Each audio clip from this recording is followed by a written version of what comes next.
You're listening to the Coach's Journey podcast, exposing the struggles and celebrating the successes in the life of coaches who are action takers and creating authentic impact in today's world.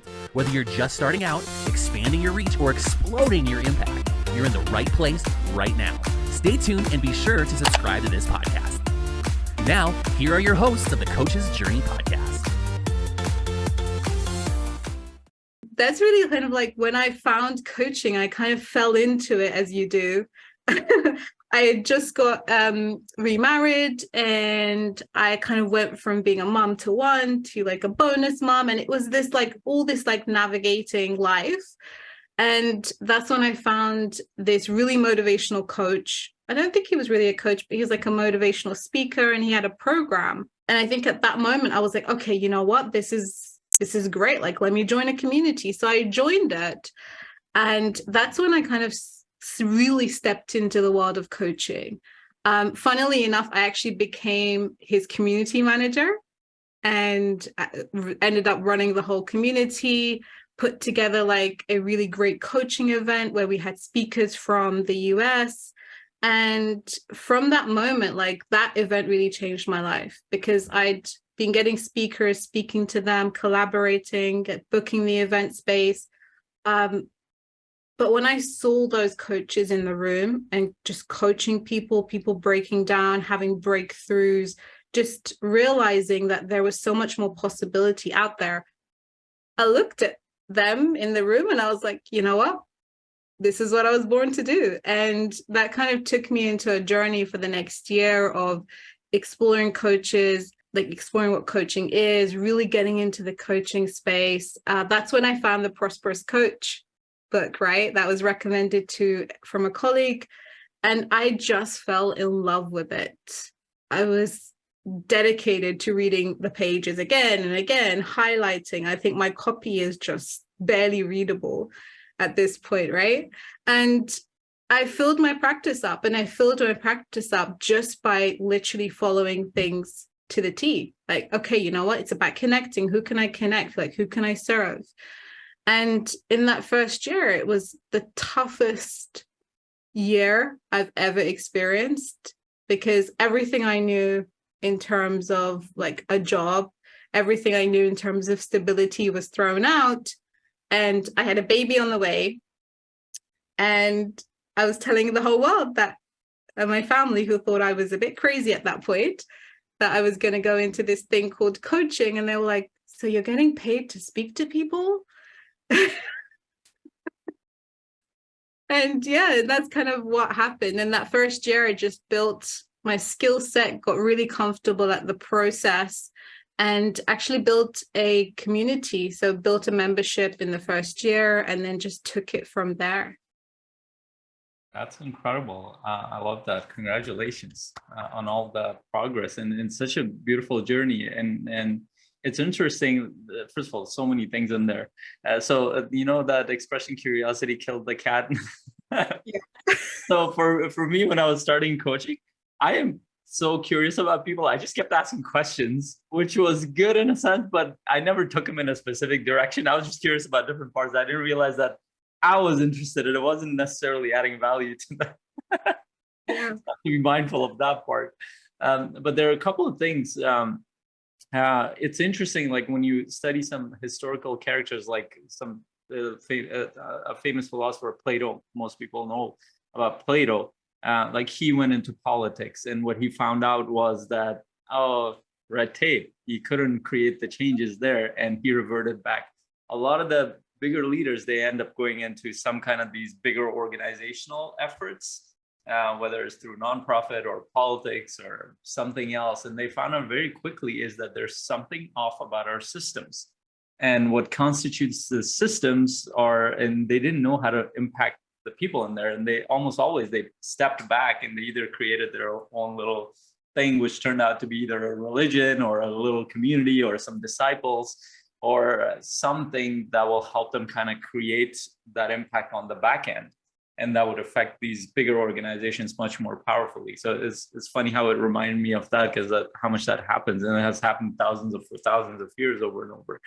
And some of the best impact we create is in our own homes, in our own communities, and the individuals or leaders of organizations that we create impact, because they go out there and create amazing things. And just for context, Dr. Sherry, for those who are listening, she's actually in Kenya. She's volunteering for a month. She took her whole family with her. She's volunteering at this seminary to help them with their business. And what's cool about it is she loves the business side of things. So she's actually doing something she loves, but with a heart to her contribution, also giving her kids the experience of a completely different world, which I find really cool. I think she would have wanted to be here, but she was on a safari for 4 days, and she has a few more days left to kind of finalize some of their efforts there. And then I think she's flying back either this week or beginning of next week. So I just messaged her. I'm like, you take care of that. That will be fine here. And you also kind of reminded me, and I think a lot of coaches will resonate with this, is when you're just starting this journey, the hardest part is trying to explain that to other people. What is it? You're giving people advice, you're talking to people, and they're paying you a bunch of money, and you don't even know how to explain that because you're in the beginning stages of it. Actually, to this day, I don't know how to explain that, to be honest. Unless I've taken somebody through the process, it's very, just like Steve Chandler says, like, stop selling the concept of coaching and sell the experience of coaching. And unless somebody's gone through the experience, I just let them think whatever they think is thing. And most people at this point think I just give people advice, which is fine. That might be part of it. So I love the journey that you've been part of, and you've kind of seen the struggle, but you've kind of overcome that process. And you mentioned the prosperous coach. We talked about it quite a bit last time with Siawash as well. And however, within that, one thing I've noticed in your program is you've set up a few key areas, and that's what we've kind of tried to do within Coaching Mastery community too, is to, along with the idea, like the idea is very, very simple. Like if you want clients, book conversations, like get in more conversations, reach out to more people. Now, part of that stuck point for me and many coaches is, okay, I get the idea, I got the point. So I'm reaching out to people, but as we're approaching people, we get stuck. And I love some of the things that we did together. Like you would pull out the conversation and you're like, okay, what did you do? And I'm like, oh, I wouldn't talk to people like that. Why am I talking to this person on the internet like this? So before even kind of the outreach, like maybe we can step back and really think about the business of coaching, and then marketing, and then what does outreach look like? Like what stops coaches from even building that stuff? And I'll let you kind of take reins of where you see the challenge starts, and where do you see improvements for coaches as they begin? Yeah. You know what's really interesting? People seem to detach when it comes to like content. I think me and you had this conversation right at the start. Like they detach from this, like, oh, like marketing is different to like me being in service and coaching. But actually, marketing is service. And if we just really pause to and really hone into that, what it means is like there's no distinction between the content and the value that you put out there in the world, like you would for a paid client, as you would for the general audience or prospective clients. And I think like when you look at it like that, then you see that actually marketing or content creation or the outreach piece is just you being a service. It's you taking people and your prospective audience through a journey. And when you really slow down to that, you're like, okay, well, that's pretty easy. Like a lot of resistance comes from this idea that people are like, oh, marketing has to be, or content or videos have to be either really salesy and icky and out of alignment, or, you know, it can't be impactful. Yeah. And I find that really interesting because I learned this concept from Rich, where, you know, he said, he talks about the fact that he's written for over 10 years, right? Consistently, every single day. But the articles he posts are specifically written for clients. the work he writes are written for clients. It is with one person in mind. And so there's this distinction between publishing versus posting. Like posting on social media is quite easy, right? Like you can post memes, quotes, photos, witty things that just take seconds to create. Like there's no barrier to entry, but the competition is infinite. It's a bit like coaching, right? There's no barrier to entry. But really slowing down, sharing deep thoughts, being really authentic, sharing vulnerable reflection, really creating valuable tools, distinction, and intellectual capital is challenging, right? That is the piece that actually, if you slow it down to as an impact-driven coach, listening to this, you can create ripples of not just impact, but you can create ripples of trust with your audience, where they're able to see you not just as like, oh, this person knows their stuff, but this person is able to also give me and co-create the solution with me. Yeah, I really love that, and it's such a profound point. And I was thinking about like, what was I thinking when I was starting about marketing as you were talking, and what do I think about it now? And over time, that has evolved a lot. And what has become is what you're saying is that it's, for me, just putting content out there. I'm still not comfortable, to be. I'll just be honest. I'm never comfortable putting like when I start a video.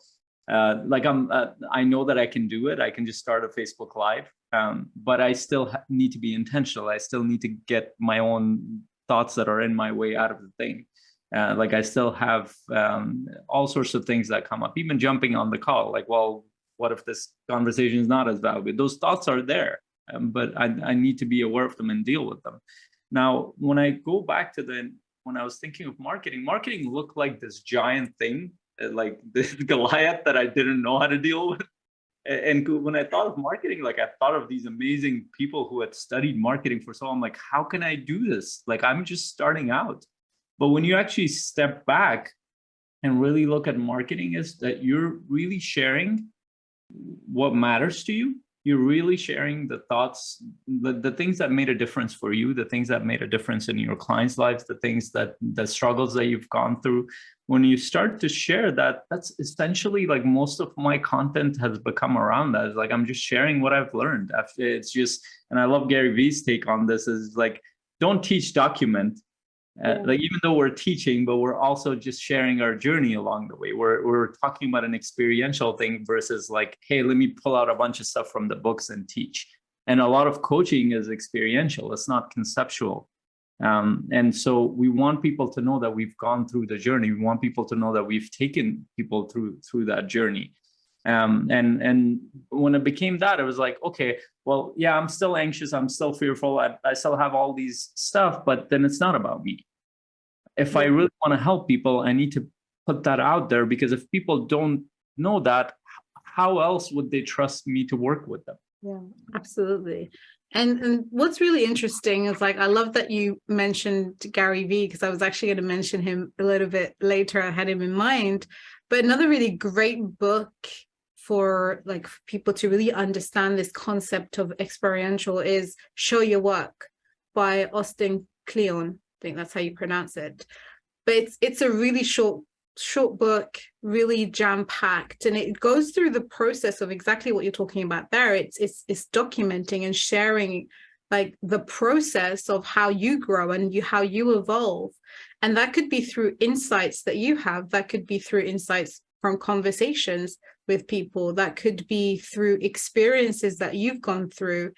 And what's really interesting is most people are really fearful, especially at the start, right? They're really fearful, and I include myself right at the start, of posting content or trying to learn how to do it effectively, because they think that they need to have a certain level of confidence and competence, right? Not really realizing that confidence is a result, not a requirement to getting started.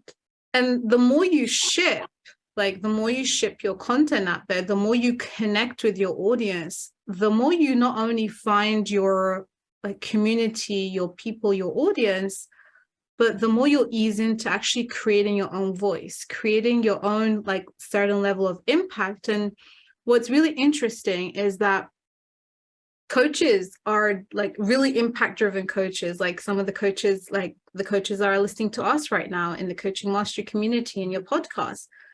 Like there are coaches that are dedicated to this craft, and they'll put hundreds and hundreds and hundreds of hours at getting masterful at coaching. They'll tend to avoid the sales at the start, but to a certain extent, finally they'll kind of cave and be like, okay, I need to get good at it. That was me. Right, guilty as charged, right? But the most don't really slow down to realize that marketing is what creates the community, the connection, and the sales. It's a harmony, like one feeds the other. And if you're coming from a place of like, okay, my intention is to create deep service and impact in the world, then you begin to ship like content or videos that is of value. And the more you ship of value, the more you create connection. Like most people really, like your audience, want what you have, but they're over being sold to. So what they really want is for you to sell through marketing that is actually creating a human connection, that is relatable, that is giving them the ability to trust you on all fronts. I've talked to you about this, about like the trust, the 3 trust elements, and I have it on a PDF. I'm happy to give it to your audience. But you're always cultivating 3 elements of trust in your content. It is always like trust in you, trust in your ability. So like trust in you, trust in your product or methodology, and trust in the person's ability to get the results. And there are like different content archetypes that you can put out there. But if you just keep that in mind, like, hey, like what type of trust am I building in this piece of content that I'm shipping out, then it makes it so much more easier and in flow and fun. Yeah, I love that. And it kind of makes me think back, like I think the journey is so beautiful because as we begin, when we go into coaching sessions, we're challenging clients to go deeper, to kind of challenge their perceptions, to challenge the way they're thinking about their life that are not serving them. We're challenging their lack of action. We're challenging their lack of consistency in the things that they want to do according to what their vision is, according to what their values are. Now, like I always think back, and then it goes back to Rich Litvin. He's like, you're not going to coach people, I'll paraphrase him, you're not going to coach people beyond where you have gone yourself. It has certain wisdom in it. That doesn't mean you need to have a certain level of success as your clients or anything, but the way I receive that is that you need to have battled these things on your own. Like if you're gonna help people build a business, you better be sure that you need to have battled your own idea of not specifically business, but maybe your work. Like you're doing your best to move that forward. And like if we're really alone in our own time, we're sitting there thinking like, am I doing my best? More than likely, most people are not, including me. Like I'm like trying to do my best, but that's not my best because I know I can do more. Like in our alone time, if we're really honest with ourselves, we can do a lot more. But we hesitate, we step back. And unless we've kind of battled through that, unless we've gone through the battle, it's very hard to coach another person because we feel that incongruency inside. Mm-hmm. And then, so one of the first things, like I realized, because I was so uncomfortable, we were actually, my wife and I, we were going through some old videos, and there was, for some reason, one of my excerpts from one of my older videos, like from 6 years ago, when I was starting to do videos, I was in full fear mode. Like there is no way to put it. You can tell clearly in my body language, this is what's happening. Like it just comes on. We were putting it, she was sharing it on TV. So everybody's watching it. It just comes out of nowhere. This is me talking. So I don't know what the topic was, but I'm talking about it. So when you're thinking about, let's make it confidence. So when you're thinking about confidence, the way you think about it is I'm just white and I'm like doing all these weird gestures. and I'm wiping my face, and I'm like, I'm doing all these twitching things. I needed to go through that battle for me to be able to be on a podcast live, for me to be able to be on stage. Otherwise, there's no way I can, like, the confidence, like you said, develops as you do it often. And I needed to challenge myself, push myself to do it. And one of the first things when I realized, I'm like, I have such a hard time with this. And I had run out of excuses of personality. I'm introverted, or I'm this or that. I'm like, I see a lot of introverted people doing this. So why am I using that as an excuse? And then so what I ended up doing, I did a 30-day challenge where I just, every day I posted a video and I created a challenge for people to do that. It's still there on my YouTube channel and on Facebook. I did it twice. So the second time I put it on YouTube. That helped me more with video. I'm like, I need to do this, whether I like it or not. Every day I'm going to sit there on those videos. I was talking about the videos that came from, that was in the challenge. I was struggling with that. I knew the topics, but I was struggling with myself. I wanted to help people, but I realized that I needed to go through that challenge for myself, not for other people. And so I think part of this is really, if we are going to call ourselves impactful coaches, or want to create a bigger impact, and that business for our family, for our community, want a better quality of life. And if we're using this as a business, we need to start with challenging ourselves. We need to start with that zero client. And part of that is, like, there is no way to avoid the marketing if you're building a business. If you're not building a business, then you're either I would think there are ways to contract out coaching. Like, there are coaches I know who just work for other coaches, which is fine. I did that too for a while. But what are your thoughts about that? I'm curious, like, contract coaching versus the business of coaching. I think there's definitely a place for both, either at the same time or individually. You could, like, for the first year or so, I was kind of community managing, and then I was coaching a little bit in that other coaches community, and I loved it. It taught me the ropes. Like, it taught me so much about, like, systems. It taught me so much about building a program, and, like, it taught me so much about just different dynamics of, having different people. And there were so many things that, even though I'd kind of come from, like, a traditional job and background, that I just didn't know that was just there in the online space. And I was like, oh, okay, this is all new to me. And I loved it. It taught me the ropes. And I think there's definitely a space for both. But here is the thing, like, the distinction that has to be made here is, if you are going to be a coach in someone else's community or for another company, there's nothing wrong with that. But that doesn't require you to market. If you are building a business and you're choosing and committing to building a business, then that does require you to be intentional with getting masterful in your marketing, in your delivery, how you connect, how you build community.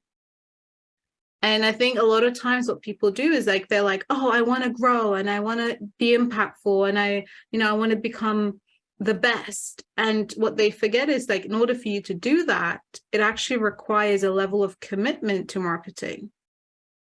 It requires a level of commitment to not just marketing, because I think that the bro, quote unquote, like the bro version of marketing, where it's just sleazy and salesy, is outdated. What people are really craving now is, like, community. They're craving, like, connection. They're craving for you to be real, for them to say, okay, you know what? I want to take the next steps with you. I want to be a part of, like, the impact that you're creating. I want you to guide me to the next level. And that's the thing, like, you've got to make a decision at one point of, like, hey, do I want to be an impactful coach by being a part of another organizational community? Or do I want to be an impactful coach by building a business? And if you are building a business, then unfortunately you can't skip the marketing. Yeah, and that's a distinction, and you can be, so that's a choice you can make early on. And I would say, like, if you're in a place where you're struggling a lot with the business side of things and even wrapping your head around it, for me, like, similar to you, like, that was a huge opportunity for me to get a contract position with another company while I was building those skills, because I always wanted to create my business, but I'm like, okay, I'm having a hard time with this this will give me, and actually that came from Rich Litvin as well. It's amazing how much we promote Rich Litvin and Steve Shao. Like pretty much every video and training. One day we're gonna have a conversation with them and then tell them that. There's this one line, I think it's from the Prosperous Coach, and he's like, if you really want to be get good at all around coaching and building clientele and stuff, then coach, and coach. That stuck with me. I'm like, okay, I'm not in a position where I'm booking a lot of calls. Maybe I would book like 1 call a month or 2 calls a month. And I didn't know if a lot of systems that were like, where I have consistent lead flow in there. So I'm like, okay, if I'm not doing that, then how else can I get sessions? And then that's where I started exploring more. Is like, what if I did it with another coach who's already bringing in leads? And that gave me a huge opportunity, because I ended up doing, especially the initial sessions, I ended up doing hundreds of those. I got the practice, I got the confidence, I got feedback, and I wasn't doing any of the marketing because I didn't even know how to do it, to be honest. But that gave me a lot of practice, but it helped me understand a little bit what happened in their system. I even went to this coach's events and looked at like, how are they running? What are the challenges? What was the leadership side of things? What were the blocks? Like, it gave me a huge perspective on what the influencer model looks like in experience. That was invaluable to me, to the point where like I was in one of the events I had gone to, it was like one of the 3-day events. This coach's assistant, she was running the whole event. She got me to, like, I was just helping out with other things, whatever I could outside of what I was doing, meeting clients. And she got me to stand at the front of the stage. It's like 500 or so people. And she's like, we're going to hand off some of these things. Like, I just need you guys to stand there when you get the cue. And she kept coming back and apologizing. She's like, oh, you guys have been standing. I'm like, you have no idea how amazing this is, because all I'm doing is visualizing someone. Don't worry about it. But then it helped me understand business. When I saw business is really different than a job. It's like so different. There's so many components of it. And I didn't realize how different it was until I watched a business at play. And I realized why so many people don't create businesses. So it might be part of the journey, might be that you do work with another coach in collaboration. Like if we were to get more specific around like let's assume that those who are watching, they really want to understand marketing. They want to actually get in action, because I think ultimately what's going to matter is like, what would get them in action? What would be some clear, simple steps for them to get started and get consistent at the marketing piece, so they can create some leads, that community that you talked about, which I want to talk about in a little bit too. Yeah. So I think the first piece is realizing that not every single piece of content that you're going to put out there is going to be amazing and liked by everyone. And I know, right, Faisal? Like, there is this misconception that, oh my gosh, I didn't get enough likes. I actually had a client who once said like, oh, I barely got any likes. But likes are about instant gratification. Like, if you are really in this for the long haul, I just want to put that kind of disclaimer out there that it's not about the likes. We've just completely got to just forget that for a second.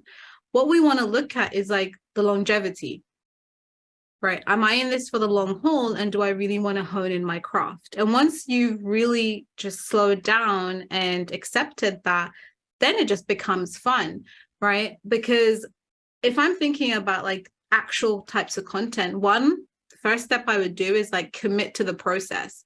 I love that you shared the video about you doing 30 days. I did 100 days straight, right? At the start of my coaching journey. It was insane. I mean, I did this in restaurants. I did like live videos in restaurants where I shared an insight. I did live video from like my sister's engagement. Like, I just did the most craziest live videos, but the only thing I was focused on is like, do I have one insight to share or a lesson to share?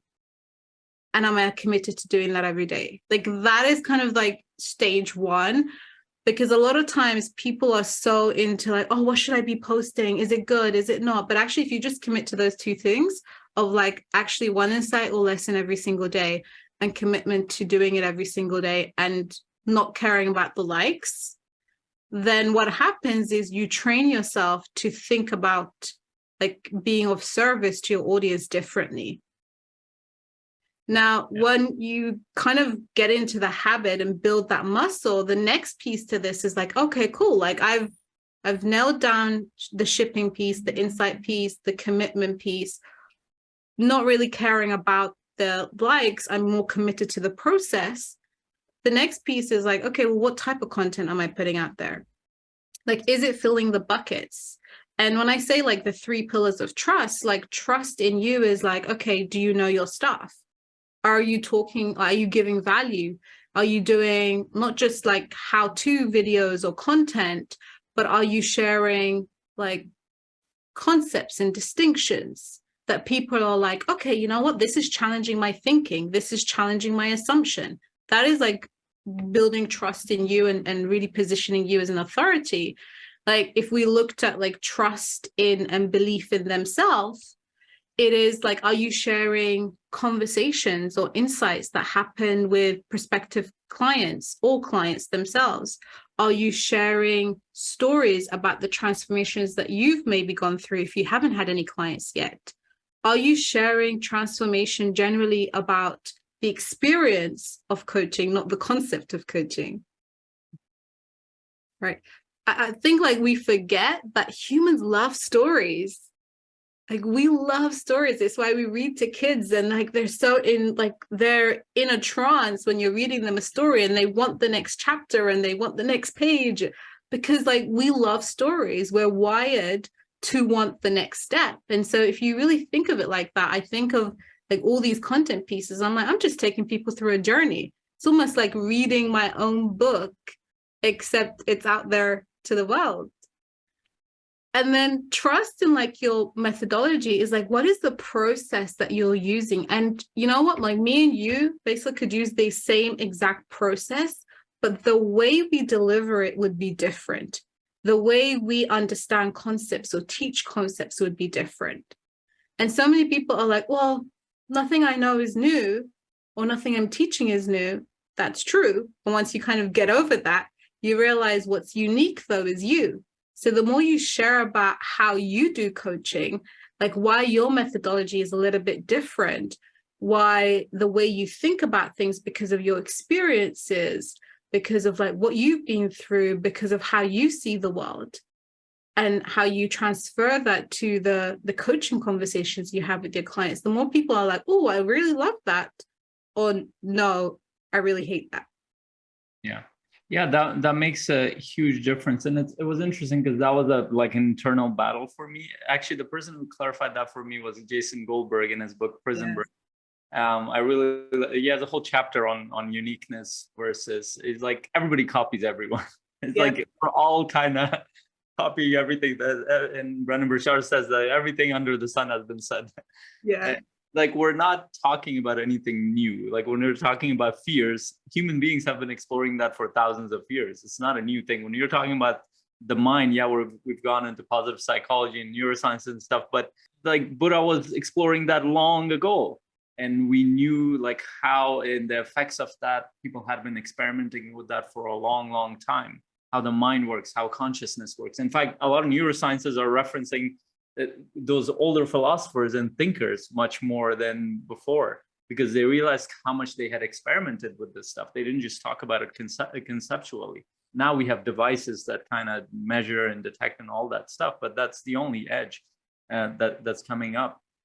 Now, what was helpful for me is that, and this is something both Brendan Burchard clarified in terms of coaching, is that like there's the science of coaching and then there's the art of coaching. The science of coaching is the foundational principles of coaching that actually like you need to be aware of that, of course. And that's why we talked a little bit about it with Siavash too, is like get your training, get the basic foundations pat down.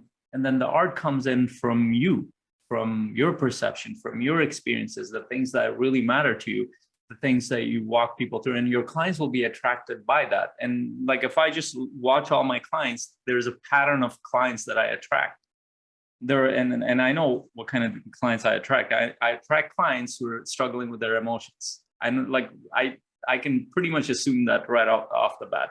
They're struggling with their emotions and they see something in my content and my testimonials and some of the things that I share and the way that I share it, that they know that I've gone through that experience. I know that they struggle through the spiritual side of things or the purpose side of things. I know that they struggle with the bigger pieces of things, that like, what do they think about their legacy?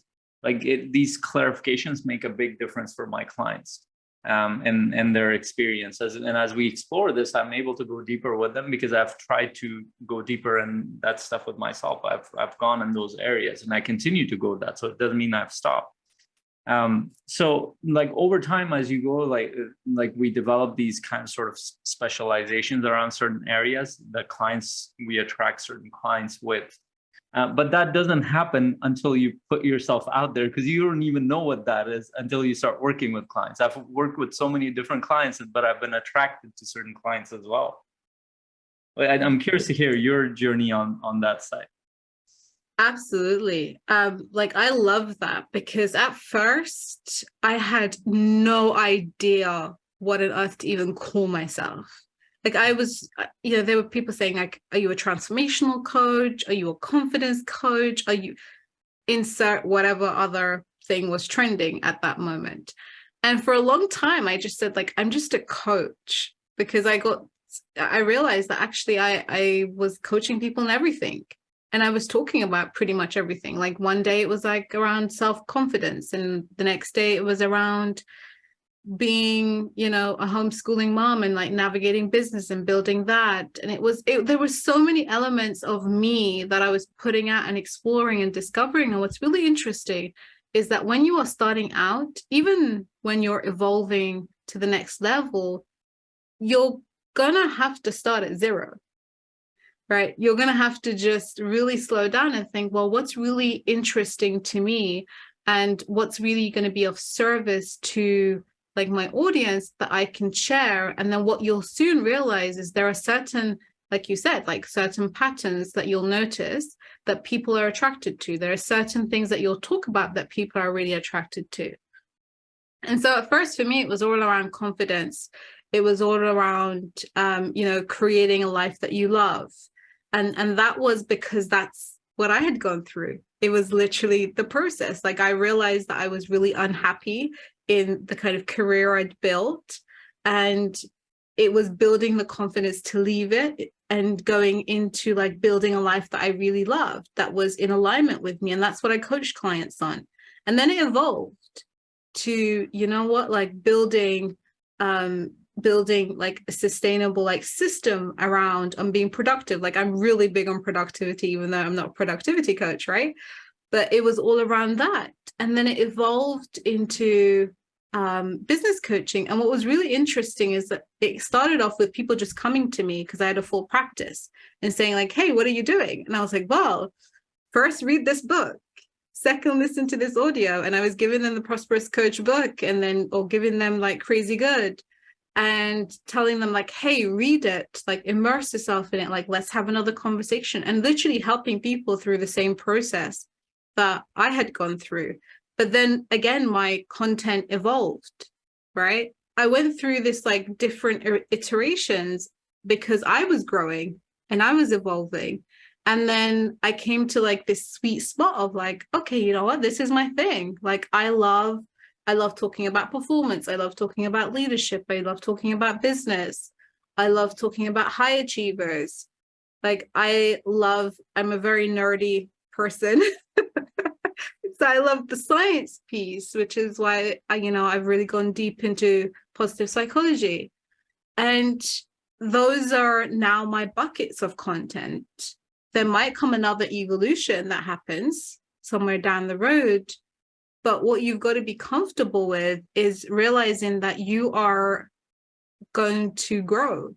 And every time you grow, you're going to flow into the next level of you. And it's okay to then experiment with different types of content. Yeah. And it's incredible how like all this process that you were talking about, like it's been a very similar journey for me too.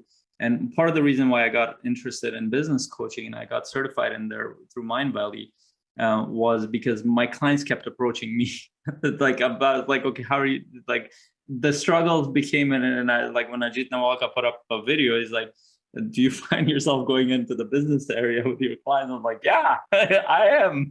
Like, I might as well get the skill set because I'm already going into it. So that was helpful for me to go through that. You reminded me of something. So I was in Mexico with Ajit Nawalka and his team, Mind Valley Ever Coach. And one of the coaches, the conversation that he was coaching everybody from his stage, all these coaches, and one of the conversation came around, it's like, what do you call yourself? And he put it in a really clear way, and I really liked how he did it. He's like, if I don't want to work with people, I'll call myself a coach, or I'll call myself a transformational coach or a business coach. It's like, people don't know what the hell that means. And he even gave an example. He's like, I was at a party and there's this celebrity, somebody was introducing me, and I could tell they're looking for a life coach, and I really didn't want to work with them. So when they asked me, he's like, what are you? I'm a business coach.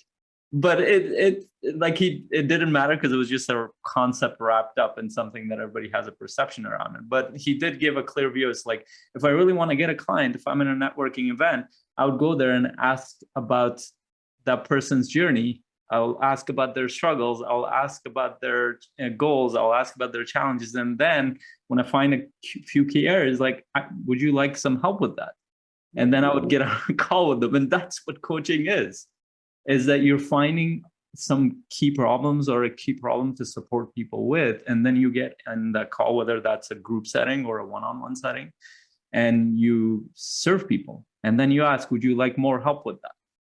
And that's why the Prosperous Coach system is so simple. Is like that's all it is. But then we overcomplicate it because of our own stuff, right? How does that ring for you?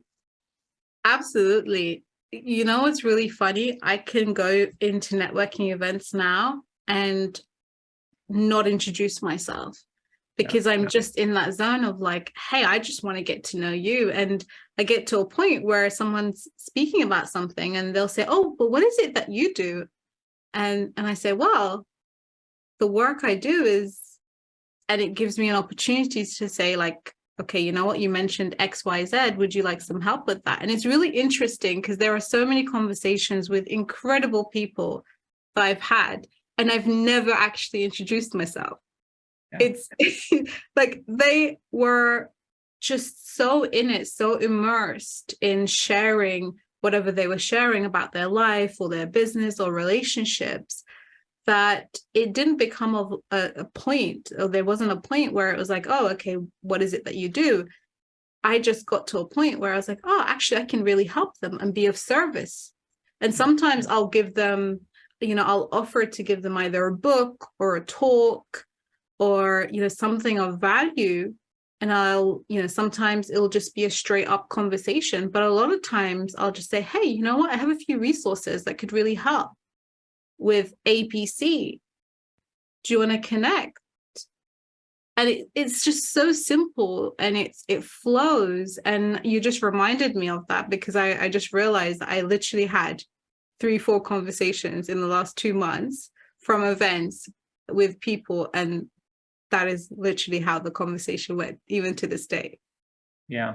And that's important for people. And there, I would add one little thing, because this was a turning point for my career too, is like I would get in these conversations and I would start coaching them within the conversation, and I would never ask permission. And again, Rich Lidwell is like, always ask permission and always put them in a setting where you're actually coaching them. And so like when you're sharing resources, when you're supporting them, at some point it's going to go towards some kind of conversation, whether that's in a group setting or one-on-one setting. But now they're coming into that setting for the intention of being supported. They're giving you permission. That's a very different thing than like in a conversation like that in a networking. You're finding out what their challenges are, like where are they struggling, so you can find out something to support them with. Would you say that's an important distinction? Absolutely. Like, I don't know about you, but when I started coaching or became aware of coaching, I was coaching everyone, right? Without permission. Right. So I learned very quickly that not everybody wants to be coached. And not everybody needs it either, to be honest.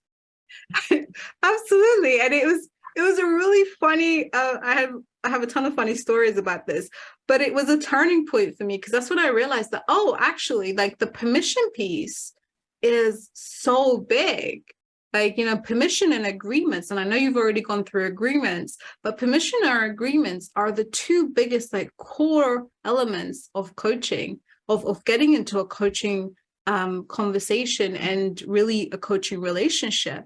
And so that's why even in networking events, I always just say like, hey, like, I have some resources about ABC, like, would you like me to share them with you? And that's a cue for me to connect with them, whether it's on LinkedIn or Facebook or whatever. And then I can then share the resources and say, hey, would you like some more help with this? And it's a really easy, flowy system where I'm actually being of service, but I'm leading with value, but it's always with permission. It's like, hey, you know what? I have a few resources. Can I share them with you that I think would be really valuable? And then it's like the next piece is another permission piece. Even if you've forgotten the permission piece, and this is something I say to clients, is just pause and just say, hey, actually, let's slow down this conversation. I just really want to check in, like, is it okay with you? Because what you're doing there is you're getting them to intentionally say, you know what, I do want that resource, or I do want that conversation. Yeah, and it's really important. It'll make a huge difference for any coaches that are, because like we all want to help, and our tendency is at some point and it becomes out of control, we want to impose that help, which stops being helped. and this is like, as human beings, we want to help those around us. We want to help, but first of all, understanding that not everybody has agreed to be supported or helped. And I would say on the extreme end of it, you could really screw with people's mind and them not even realizing. It's like, I think the analogy Steve Chandler gives is like, have you ever seen a doctor to start like in a party tell them, hey, would you like to start the surgery here on it? It sounds ridiculous, but coaching is a lot like that, except it's with your mind. And you could really get people to like completely shift the way they look at their whole life, but without them realizing it. But they never wanted that. Like, that's an ethical challenge. Yeah. And you know what, like as a certified coach, like a lot of the work that I do is exploring different ethics, etc., and looking at what's ethical, what is it in different scenarios. And I personally don't feel like, one, it's right or in service to be in a position where you're supporting someone without them knowing what you're doing. And I think that's really important for coaches to understand. As much as we like to be of service, we want to be impactful, it's really important to be very intentional with the way you work with people and realizing that actually the work you do is going to impact the way this person sees coaching in the future. And I think that's something that I've always been really mindful of, is like, okay, every interaction that someone has with me around like what coaching is and what is the experience of coaching, I want it to be positive, so that if they go out into the world and they want to experience more coaching or another coach, or they're ready at some point, they don't have this misconception that it's forceful or it's unethical or it's pushy. And I think that is something that we as coaches just have to be really mindful of, is like, one, am I really setting this person up to be in service and to be able to go out into the world later on and be impacted by maybe me or someone else? Yeah, I really love that. And I think I've explored that a little bit more, is because it's also about the industry. And when you look at the coaching industry, it's a baby. Like, even though it's exploded, but it's still in the initial state. There are no like ethical codes. Like, even when you're sharing it, I know you're being careful, like in my opinion, but we don't have standards right now. Like, there are certain organizations that kind of certify you, but even they are not fully like in agreement as to how we're doing this. So like, whoever is a coach right now, which to me is really exciting, because we're we're the pioneers of this industry. We're setting the stage for this industry. So, and I've heard enough of the horror stories around coaching. Like, I think I was sharing that with one of the coaches, where I've had a client and I was so shocked. He's like, I had a coach who would call me from his car, and he kept telling me to pause, and would stop by a driveway and then a drive-through, And well, like that's how our conversations were while he was driving and doing other things. I'm like, how long did you coach with this person? For a little while, I think for 2-3 months. He's like, I ended up like stopping that service because like he didn't have a frame of reference. To him, it might look like that's the normal way coaches do things, but that gives us a standard. We ideally don't want coaches to go through those experiences. Like I've had to walk my potential clients through that. That is not coaching. Whatever they walked you through, that is not coaching. Let me walk you through another experience. And when I do, they're like, oh, this is coaching. That is a different experience. And that comes with a different level of standard. And we're literally setting the standard. And at some point, this is going to get standardized. Some point, there's going to be an ethical code. There's going to be a board. This normally happens to pretty much any industry. And like we can either kind of take it downhill or uphill. But the exciting part for me is that like we're pioneers in this industry. We're really setting the future of this thing. And we're helping people get the perception of what coaching is. And the positive thing is coaching is picking up. So there are a lot of people who are doing it the right way, I would say. Absolutely. And what's really fun about this is that there are certain, I think, like standards of work or codes that most really great coaches will adhere to. And, you know, the ICF has its own protocol and all these other organizations have their own kind of code of ethics and, you know, the way they coach and the way they expect coaches to coach. But the really fun thing about being pioneers is that you can, as long as it's ethical and as long as it's in alignment, you can also choose how to coach. You can weave in different modalities and experiences that will be of service to your clients. As long as, you know, you really slow down and recognize that, okay, you know what, this is going to be in service to your clients. And I'll give you a real life example of this. Like with my one-on-one clients, I always take them on experiences. We have like 2 days ago, I took one of my clients to like zip line and climb trees. And it was like this crazy experience. We had coaching before, and then we had like an experiential day, but it was for the purpose of like busting through possibilities, like what is possible, and busting through certain mindset and beliefs. And you can weave in different things as long as your clients are aware that you're going to be doing this, of course, right? And that's how you work. But I love that you said, you know, it's not about like, okay, coaching you while I'm going through a drive-through.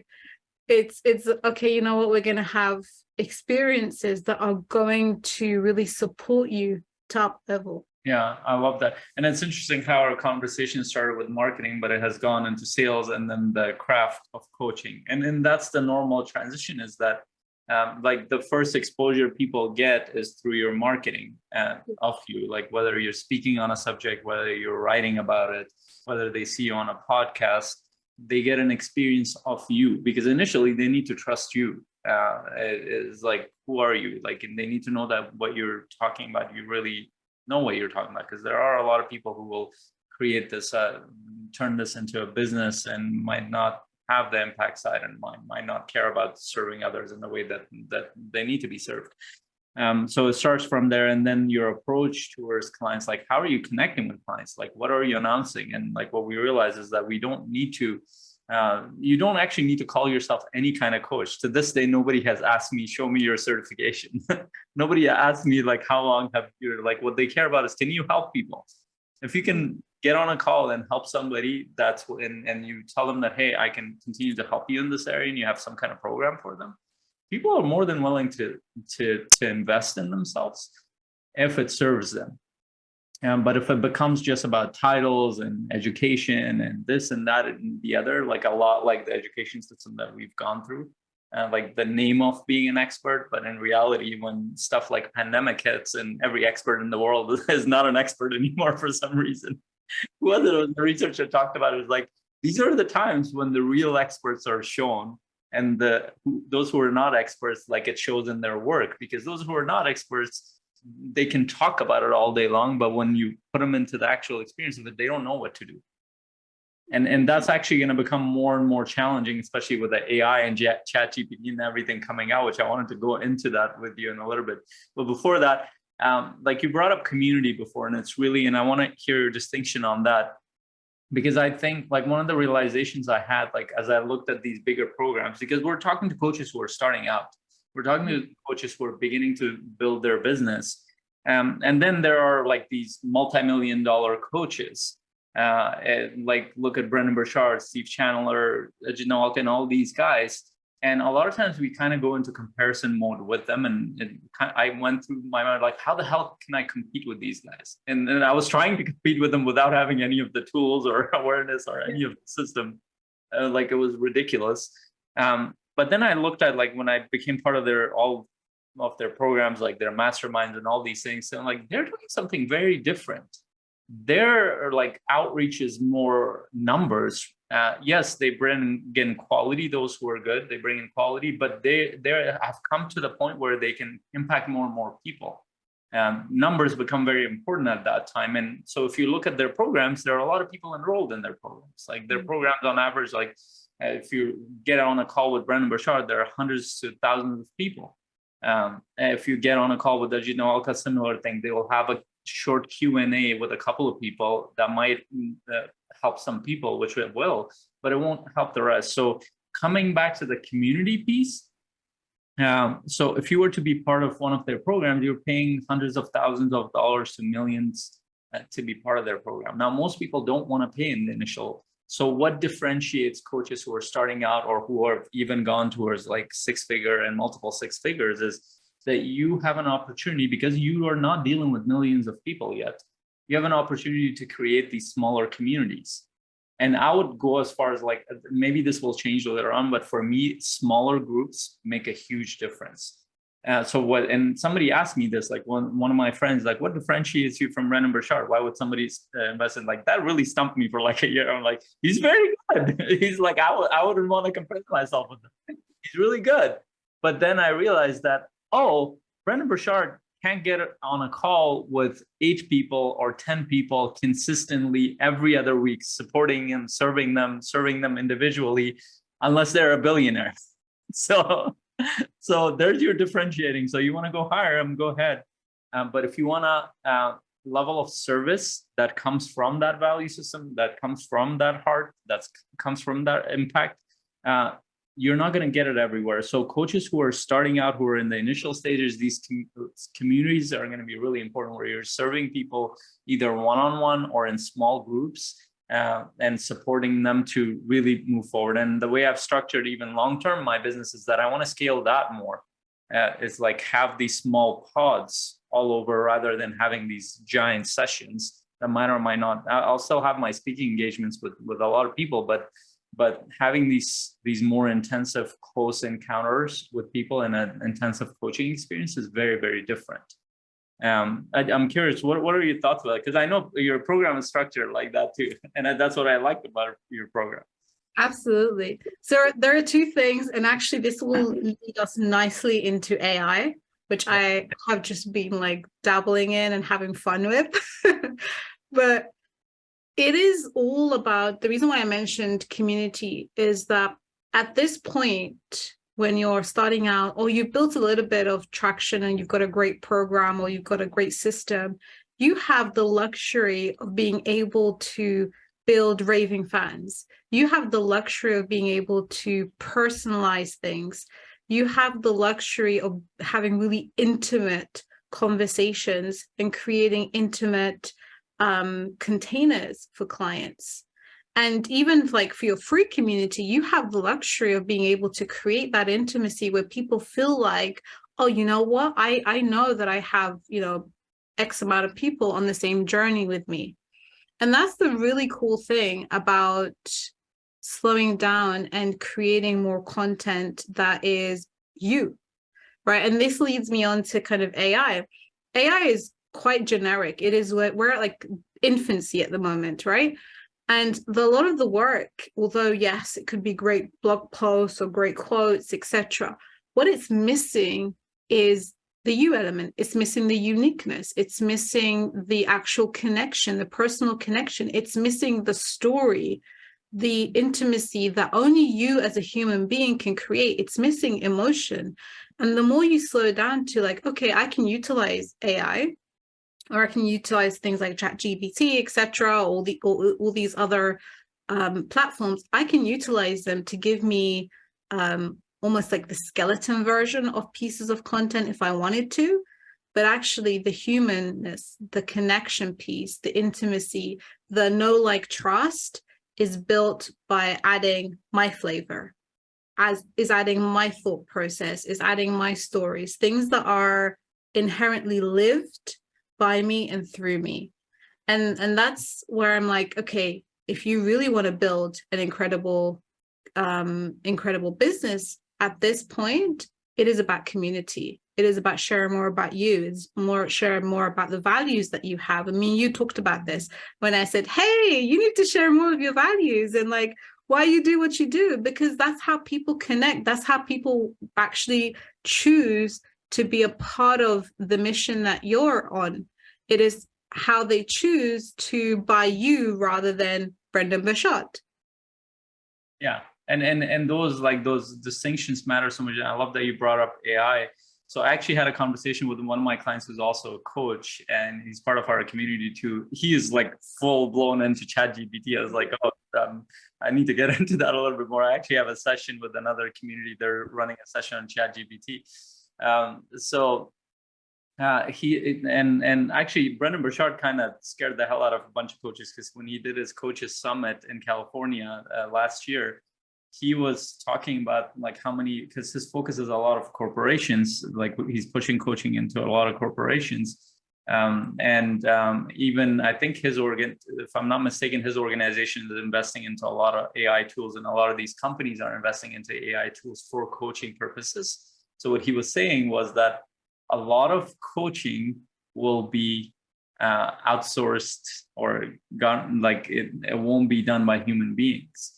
And a good part of it can be done by AI, and what Michael Neal calls horizontal coaching, which is like, what are you going to do about this? What's your next move? What's your next action? Like very simple things that you can walk through.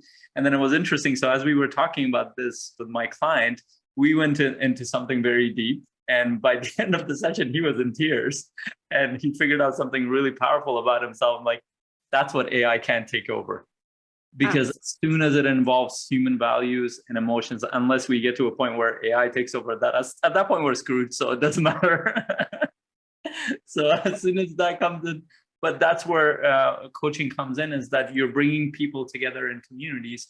There is no, like, that's where our needs are met, our connections happen. That's where our internal needs met, the need to be understood, the needs to be supported, the need to be encouraged, the need to move forward and serve others, the need for contribution. A lot of that stuff is met. And one of the reasons why I set up these small group settings is it reinforces a lot of those needs. And once those are met, most people are naturally driven towards contribution, because that's in our core as human beings. And so a lot of coaching will become the vertical coaching that Michael Neal talks about. A lot of coaching becomes about deeper coaching. A lot of coaching becomes about the human side of coaching. Is like, what do you stand for? What is it that really matters to you in your heart? What is it that you're here to do? What is it that really rings to you? And nobody else can tell you that. Nobody else can sit here and say, well, this is your potential. That's what you're here to do. No, you're going to figure that out on your own journey. And as coaches, I think that's what we're doing, is really getting people to pull out what truly matters to them.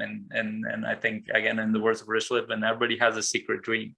If you can help them figure that out, that's where you are at. That's your edge as a coach, in a sense. And I think AI and all those systems are really important, because just like any tool, like a computer, and it is a different level, but it's like smartphones coming in the picture. If you're not using smartphones, that's going to be a challenge that came into the picture, because somebody else has an edge there versus you. So I really love that. What are your thoughts about the vertical and horizontal coaching and like the depth of coaching? I love that. And that's exactly what I meant by the intimacy piece. Is, Steve Chandler talks about this, the soul line versus the goal line, which is pretty much what Michael Neal is saying as well. And it's you can coach. AI can take over and maybe coach people on the how to or the next steps or the accountability pieces, the things that are just very quite simplistic. There is no emotional intelligence, or there's no need for space. There's no need for curiosity. There's no need for like, hey, let's explore this deeper, like what's really going on, and just noticing little cues. 100%, like we'll get to a point where AI is going to be able to do that. What we won't get to a point, well, at least I don't think very quickly, is this ability to coach people on the soul line, to coach people on the deeper inner work, to coach people on the work that they don't even know or haven't explored that they need to do. And that is just simply by being that great coach, by sitting with, oh, you know what, I'm noticing this, or you know what, I'm really curious, like what would happen if we paused for a second and explored that. It's the little nuances that you pick up in sessions just by someone saying a little word, someone not saying something. That is where the transformation happens. And here's the thing, like a lot of and why I think this is so important is that there is a level of transformation that happens when you're able to slow down and coach your clients, not on the surface work, but on the deep inner work. When you're able to challenge all assumptions they've had about how they're living, when you're able to get them to see that there is a different way to live life, and really not just challenge their assumptions, but challenge their beliefs, challenge the stories that they've had for maybe 30, 40 years. AI can't do that. Yeah. AI can't write about that. AI can't share that in a video because it doesn't experience. Yeah, it's not part of its experience. And when it does, that will be like, if it does, or when it does, that's a very different problem we're dealing with. We're talking about another intelligence rising, which is very different. And that's a little bit ways out. I don't think we need to think about that. Hope so. We're not there yet. But there's another part, like in relation to communities. So like you have to understand, like with AI, with information, one of the things that has become more abundant than anything else is information. Pretty much everything you're going to be able to teach, people can find anywhere for free. They don't need to be charged. And pretty much anything anybody teaches is available for free in universities, in these high ticket programs. It is available out on the internet. So why do people come to you? And I personally believe that that's because of implementation. Yeah. Implementation takes a different level of accountability, consistency. It requires challenge. It requires getting rid of stuck points. It requires check-ins. It requires tracking. Implementation is one of the hardest things to do in business and in life, whether it's you're talking about your struggles in your relationship or in your business. It's always implementation. And what makes coaches amazing is that you can help them slowly go towards that implementation and building what they really want to build, whether that's done in small communities or one-on-one. I had a session this morning, which was really cool. So this client of mine is really good with systems and tracking and all this stuff. And he literally pulled up his tracking. He was really proud of that. And I liked it too. It's like, okay, great. I don't even do that. It was a bunch of tracking stuff. And I quickly noticed something. A lot of the stuff he was tracking was personal growth and development. And he's going into a new field. And I noticed that there are a lot of stuff you're tracking for your personal growth and stuff, which is really cool. I didn't see anything, or I saw one thing in relation to you moving forward in your business, and I don't see the other components of that. And then I started bringing up, like, what else do you need to, like, why are those not being tracked there? And it was a complete blind spot moment for him. He's like, oh, shoot, you notice that? Because he literally showed that for 2 minutes. The only reason I noticed that because I noticed that in myself. I go through that. I'm like, I will do a lot of personal development stuff, but that's not going to change anything. Yeah, absolutely. So the implementation is the same reason why I'm part of your program, is because you will literally ask me, like, okay, show me your tracking sheet. And I'm like, okay, here it is. Is this working? What can I improve in this process?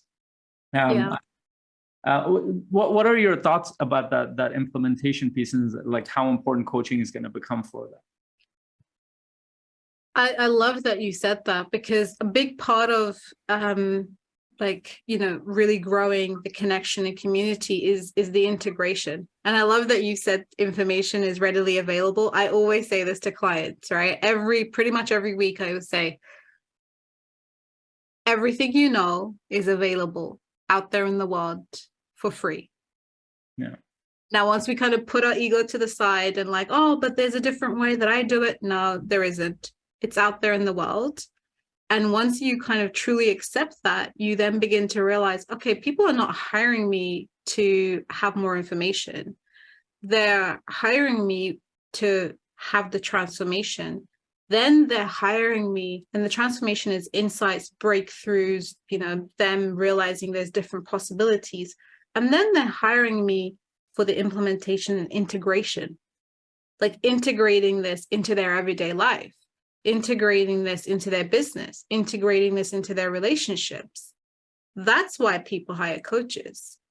Yeah. It is not about what you know, or even, to a certain extent, how you do it.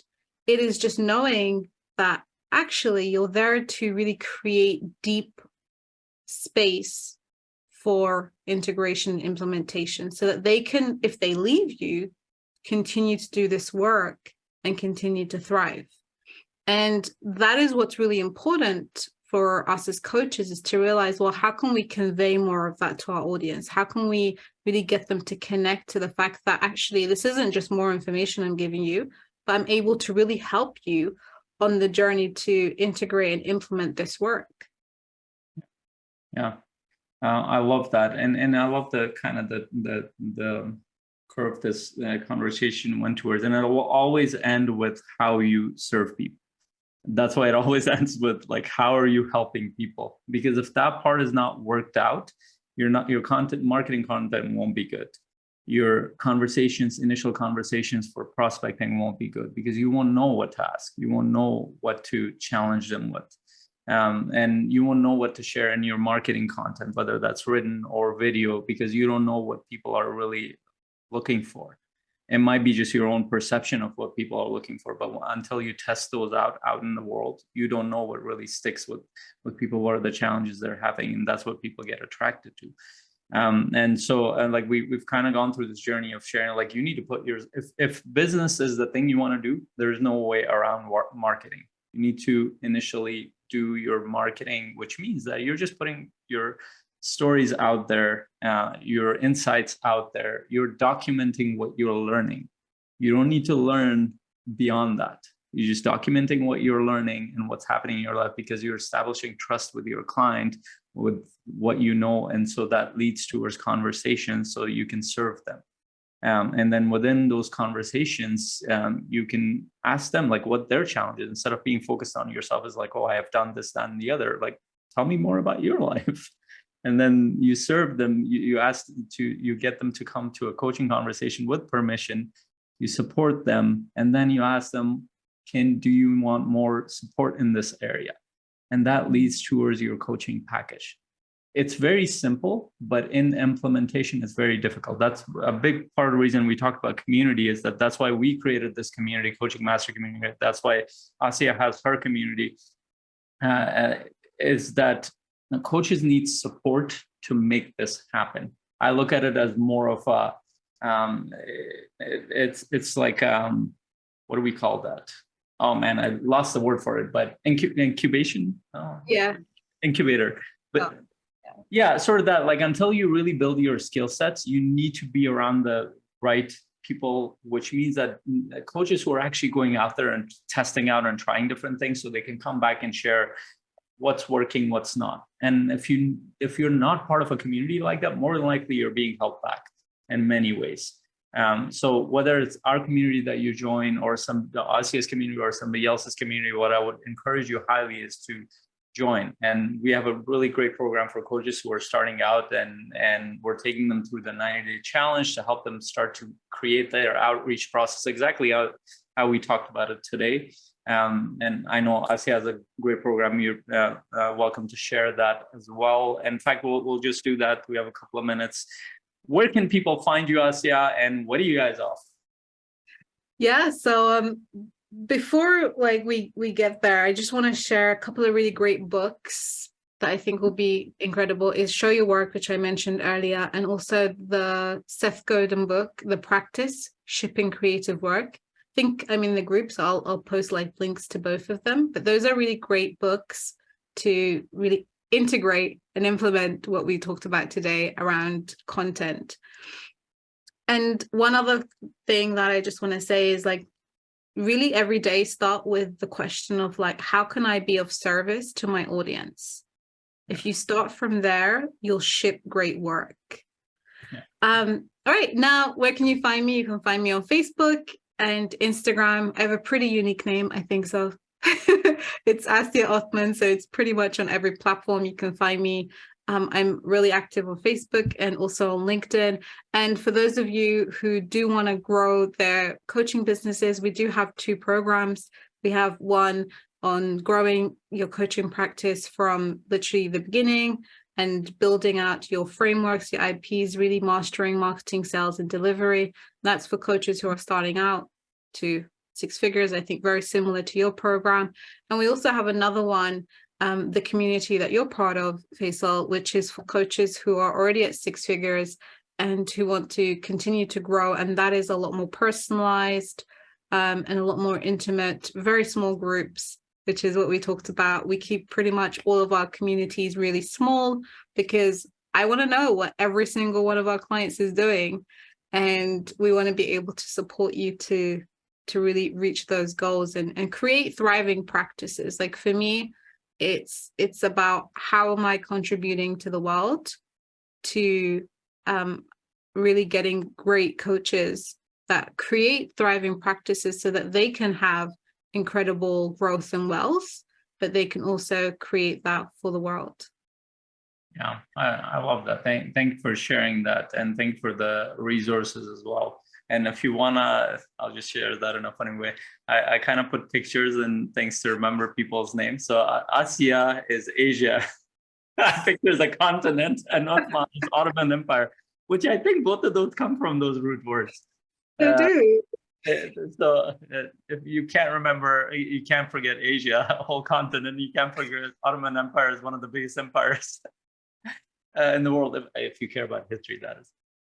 So we definitely look into Asiya's stuff. She has great content out there as well, and definitely consider joining our community as well. You can reach out to me personally. You can reach out to any of the team members. Join our masterclasses. We actually did a sales masterclass on Monday. If you want the recording to that, let us know. If you're listening to this on podcast or YouTube and other things, reach out to me on Facebook or through my website. You can book a short conversation with me if you're a coach, or just message on any of the platforms. I'd love to get in touch with you and share any resources we can. We have a lot of free resources that we can share with you. We do master classes regularly.